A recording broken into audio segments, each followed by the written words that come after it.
মাসে 12 জোয়ার এই যে ওরা কি কয় ফাগুন মাসে রতি সারো একবার ওর যদি তোমার সৃষ্টি দরকার হয় আমার পাগল রে যদি তোমার সৃষ্টির দরকার হয় আমার পাগল রে যদি তোমার সৃষ্টির দরকার হয় ভালোবাসে ভালো জোয়ার মাসে রতি সারো একবার যদি তোমার সৃষ্টি দরকার হয় আমার পাগল রে যদি তোমার সৃষ্টির দরকার হয় আমার পাগল রে যদি তোমার সৃষ্টির দরকার হয় সাধক বলছে 12 মাসে 12 জোয়ার এই যে জমিতে যে যারা ভালো কৃষক তারা চাষ করে কিন্তু বীজ বুনে না বুনে মোটেই না তারা ওই যে 3-4 দিন চাষ দিয়ে ওই যে শুকায় তারপরে পানি দেয় তারপরে ওই জমিতে জাত কই দেয় মৈথন কই দেয় ওর মধ্যে বীজ রোপণ করে তাই তো বলছে 12 মাসে 12 জোয়ার তুমি মাসে রতি সারো একবার রতি ফ্যাশন করে সাইরা দেওয়া যাবে না যাও সাধক বলছে আমি নামবো জলে সাঁতারও খেলিব গো অঙ্গেতে না লাগাবো জল জল জানি তোমার অঙ্গে না লাগে 12 মাসে 12 জোয়ার বাবা মাসে রতি সারো একবার যদি তোমার সৃষ্টির দরকার হয় আমার মতো করে যদি তোমার সৃষ্টির দরকার হয় আমার পাগল রে যদি তোমার সৃষ্টির দরকার হয় ওরে তুমি রতি রতে জয় হইবে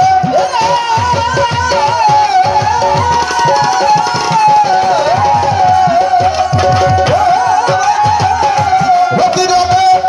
জয় হইবে যখন ইচ্ছা তখন যাবে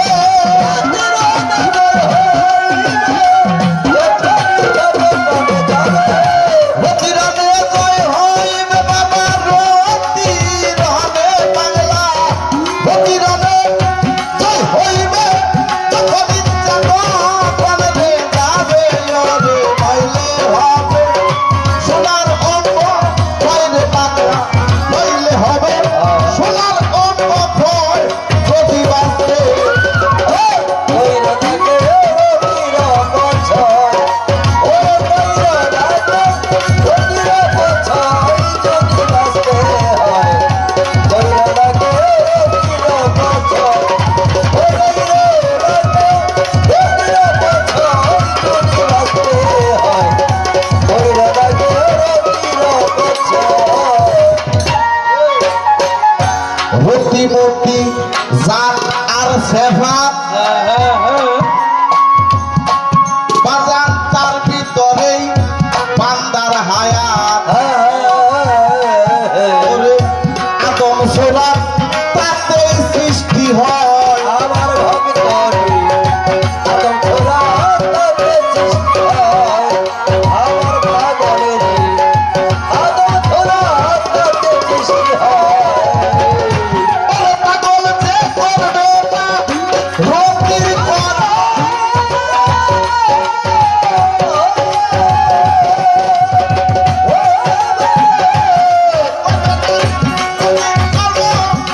হবে না কোনো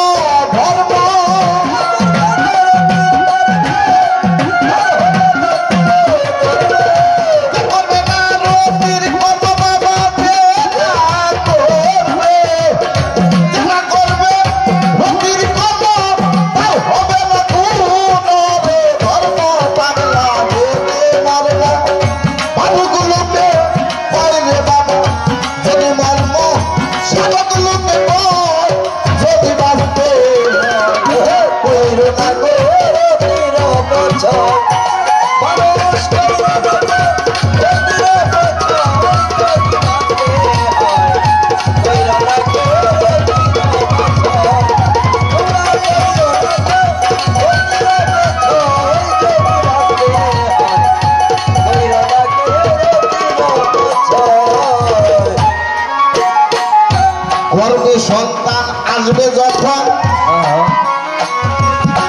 ওই যে কইছ আবাজান পবিত্র কোরআন কোরআনের প্রথম সূরা কি আচ্ছা কোরআনের প্রথম সূরা হলো সূরা বাকারা এই সূরা বাকারাকে বলা হয়েছে এই বাকারার মধ্যে বলা হয়েছে পুরুষ হলো চাষা আর নারী হলো জমি উত্তম সময় আমার মাওলা বলছে উত্তম সময় উত্তম ফসল পরিধান করিবে যাতে তোমার ভবিষ্যতে পাতিও কাজে আসে উত্তম সময় যাই না বুঝে দেখে তারপরে তোমার রতি রোপণ করতে হবে তাই তো সাধক বলেছে গর্বে সন্তান আসবে যখন বাবা নিষেধ নাই তো মৃত্যু দিল বলে যেন তোমার রতি হয় না ভয় আমার ভগবানে যেন তোমার রতি হয় না ভয় আমার ভগবানে যেন তোমার রতি হয় না ভয় বলে বাবা গর্বে সন্তান আসবে যখন আমার ঠাকুর নিষেধ নাই করি তেরে মিল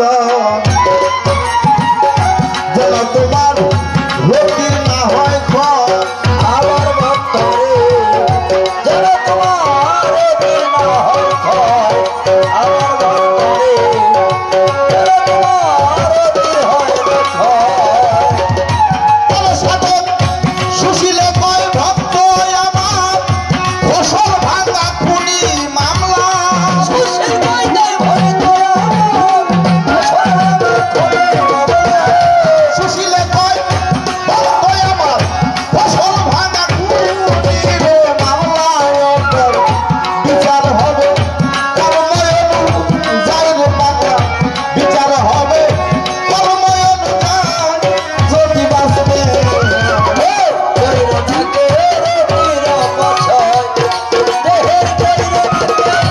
রতির পছয় যদি বাঁচতে হয় কইরা থাকে রতির পছয় কইরা থাকে রতির পছয় যদি বাঁচতে হয় কইরা থাকে রতির পছয় ধৈর্য ধরে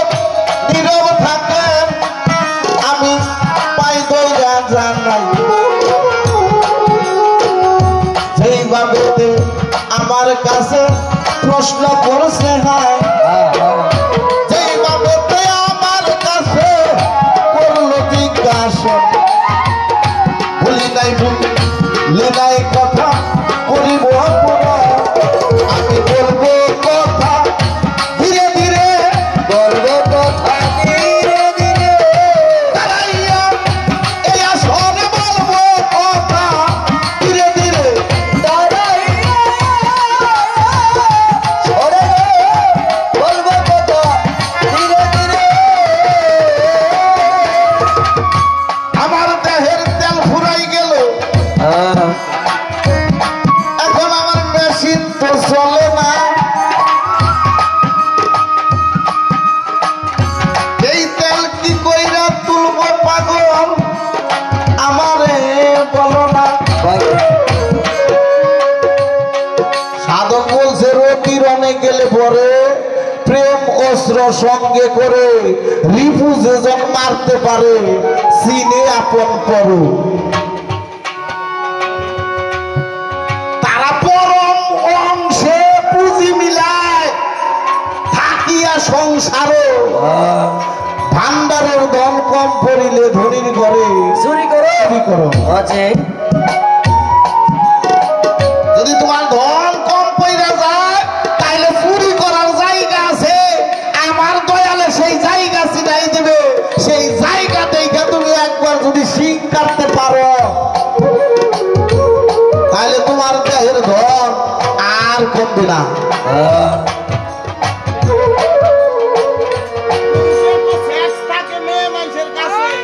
ঠিক ঠিক একটা পুরুষের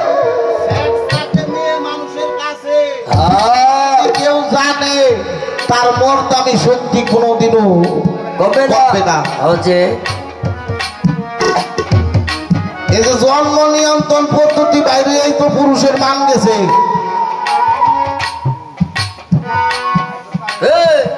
এই যে যেদিন থেকে জন্ম নিয়ন্ত্রণ পদ্ধতি বাইরেছে ওই দিন থেকে পুরুষের মান গেছে গা। ঠিক আরো মাস্টার পুত্র যদি এই পদ্ধতি না থাকতো তাহলে আজকে মেয়ে মানুষের তো লড়াই করতে পারতো না। হ্যাঁ আচ্ছা হইতো না তাইলে তো জামাই রে মানতু মানতে হবে পাগল। হ্যাঁ গোমার এই স্বামী রে ভোগলে তো সে তুমি সেই স্বামী রে পাবা। এটা হলো তোমার জগৎ স্বামী। এই জগৎ স্বামীর ভজনা করলে তুমি পরম স্বামীর দিদার পাবা। এই জগৎ স্বামীর ভজনা না করলে তুমি পরম স্বামীর দিদার কোনোদিনও পাবে না পাবে না। সত্য এই পর্যন্ত কথা রাখলাম,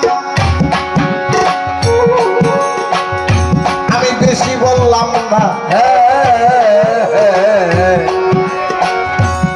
জায়গায় জায়গায় থেকে খামসা খামসা কিছু কথা করলাম আলোচনা। দেহের মধ্যে নফস আছে ও গো মুর্শিদ জানিবারে পায়। এই নফস কতটুকু লম্বা বলিবে না মা। আমি যখন এই পৃথিবী হতে বিদায় নিয়ে যাব তখন আমার নফস কোন জায়গায় রইব। বলেন কথা সুন্দর করে, বলার কথা সুন্দর করে শুইনা দিব কোরআন ভরে বলেন কথা ব্যাখ্যা করে।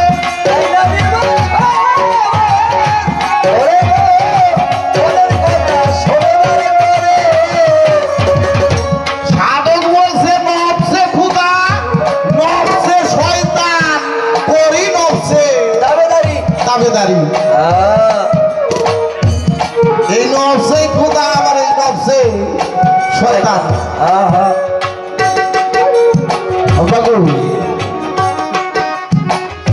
নফসকে মাপা যন্ত্র আজ পর্যন্ত কোথাও বের হয় নাই। আল্লাহরে মাপার যন্ত্র বের হয়েছে।